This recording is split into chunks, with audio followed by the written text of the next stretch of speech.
सच्चो सतराम। कृपया इस चैनल को सब्सक्राइब करें और बेल आइकन को प्रेस करना ना भूलें। धन्यवाद। सच्चो सतराम। तंहिंजे करे अॼु जो ॾींहुं हिकिड़ो ख़ासि अहमियत रखनि। अॼु जो ॾींहुं उथान जो ॾींहुं आहे। अॼु जो ॾींहुं ऊचाई जो ॾींहुं आहे। अॼु जो ॾींहुं त समुंड में उछलनि खाईंदो आहे। असांजे अंदरि जो छा हाल? असांजे अंदरि में 70% राति ताईं पाणी आहे। उहो केतिरो उछलूं खाईंदो पियो,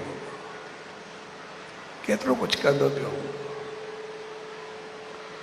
पर असां जेकॾहिं उन सचे साईं जी रहमत खे साण करे वधंदा आहियूं त पोइ अॼु जी उछाल अहिड़ी हूंदी आहे, उन समुंड वांगुरु जहिड़ी आसमान ताईं पहुचंदी आहे। तंहिंजे करे असां नेम ध्यानु मालिक जो सदाई हुजे। ऐं इन करे एसएसडी 40 साल जे पंहिंजे गुरु पूर्णिमा जो मक़सदु जेको आहे उहो 40 अॻु में शुरू थींदो आहे। जीअं असां पंहिंजे पाण खे शुद्ध पवित्र बहितर कयूं, नाम सिमरन जाप सत्कर्म असांजो जीवन हुजे। पर गुरु पूर्णिमा ते वेही करे 40 जी समाप्ति जो मक़सदु 40 जो समाप्ति न आहे।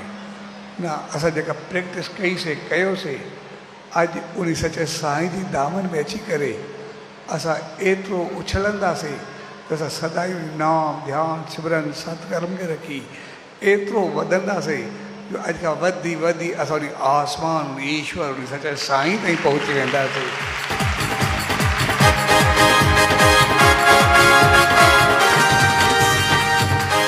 ऐं इहो अमल करम असांजो सदाई हलंदो रहंदो।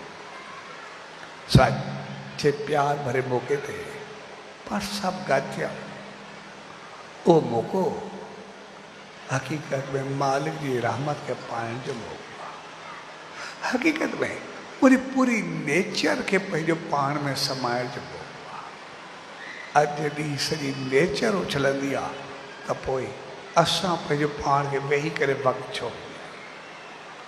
अॼु जे ॾींहं ते हर को वधंदो आहे त असां पोइ छो? अॼु जे ॾींहं ते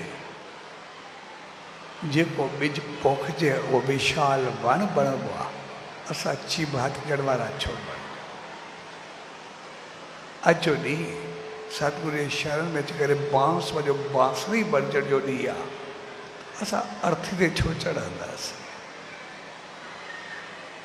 अॼु जो ॾींहुं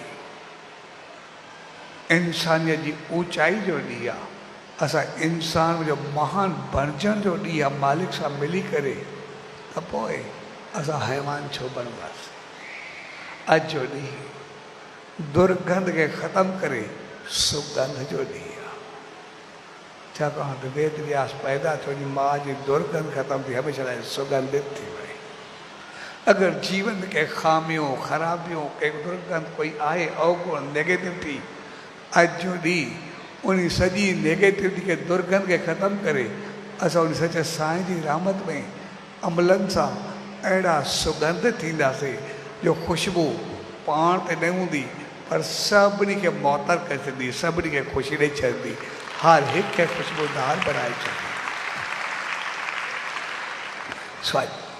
जे प्यार भरे मौक़े ते पर सभु गॾु थिया, उहो मौक़ो हक़ीक़त में अॼु पाइण जो मौक़ो आहे। उन सचे साईं जी चरणनि में अचण जो मौक़ो आहे, उनजी शरण में रहण जो मौक़ो आहे। ऐं उनमें रही करे असां पंहिंजे जीवन खे संवारियूं। छाकाणि त असां उन सचे साईं जी दामन में आहियूं, जिते असांखे न एतिरो जेतिरो अंदरि में हुजे ॻाल्हाए सघूं, ऐं वरी ॻाल्हाए सघूं त लफ़्ज़ ई न हुजे।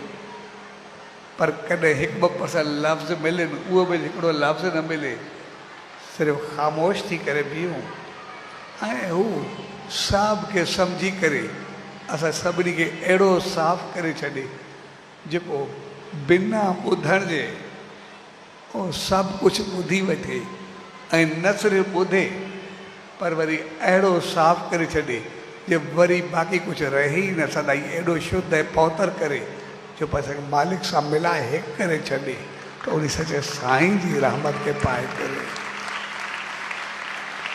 असां उन ऊचाई खे पायूं, उन रहमत खे पायूं, उन आसीस खे पायूं जीअं असांजो जीवन सदाई उन ऊचाई खे छुए, सदाई उनजे रहमत खे छुए। ऐं असां जॾहिं वेंदा आहियूं असां टिनि रूपनि में वेंदा आहियूं। पारो जो हिकिड़ो रूप हूंदो आहे, हिकिड़ी नज़र सां निहाल करे छॾे उनजे चरण पकड़ण सां जो हथु पवे उहो हमेशह जे लाइ ऊचाई ॾेई छॾे।